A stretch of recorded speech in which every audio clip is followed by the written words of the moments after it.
तो आज का टॉपिक है होल्डिंग कंपनी।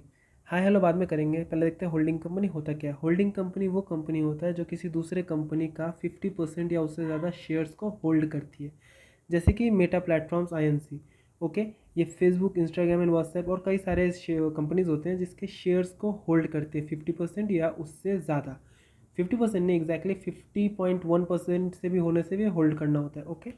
तो क्योंकि इसके ownerships obviously the shareholders are the owners of the company, तो शेयर्स को 50% से ज़्यादा होल्ड करती है, इसीलिए ये कंपनी के पास अथॉरिटी भी रहती है कि इसके डिसीजंस को इन्फ्लुएंस कर सके, ओके। जब कोई कंपनी किसी भी कंपनी का 50% से ज़्यादा शेयर्स को होल्ड कर लेती है तो वो होल्डिंग कंपनी कहलाती है, और जिस कंपनी का होल्ड करती है वो कंपनी सब्सिडियरी कंपनी कहलाती है। जहाँ पे देखते हैं तो फेसबुक, इंस्टाग्राम एंड व्हाट्सएप जो है ये एक सब्सिडियरी कंपनी है, जिसका होल्डिंग कंपनी या पेरेंट कंपनी कौन है? Meta platform INC।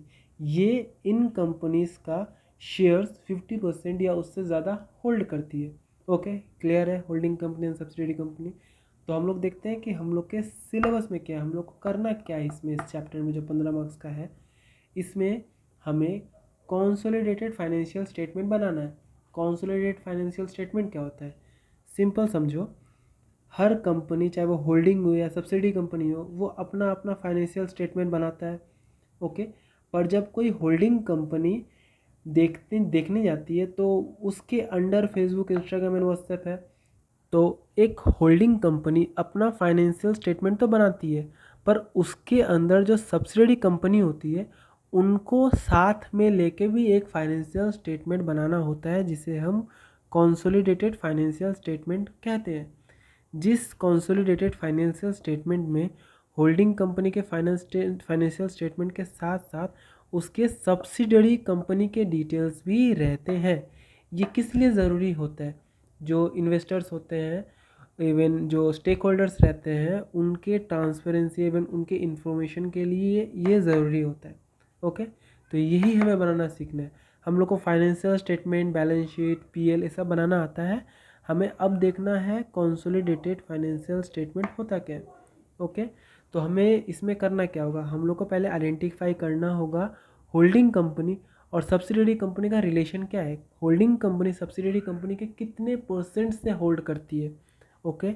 देन इनके जो फाइनेंशियल स्टेटमेंट्स रहेंगे, जैसे कि यहाँ पे देख सकते हैं ये 3 सब्सिडियरी कंपनी का और होल्डिंग कंपनी का, इनको कॉम्बाइन करना है, ओके, कॉम्बाइन करना है, ठीक है। और जो भी इंटर कंपनी ट्रांजेक्शन्स है उन्हें एलिमिनेट करना होगा। जैसे कि समझ लो फेसबुक ने इससे 10 लाख रुपए उधार लिए थे। अब जो होल्डिंग कंपनी है वो सब्सिडियरी कंपनी को खरीद लिए। अब ये दोनों कंपनी कहीं हद तक सेम ही कह सकते हैं।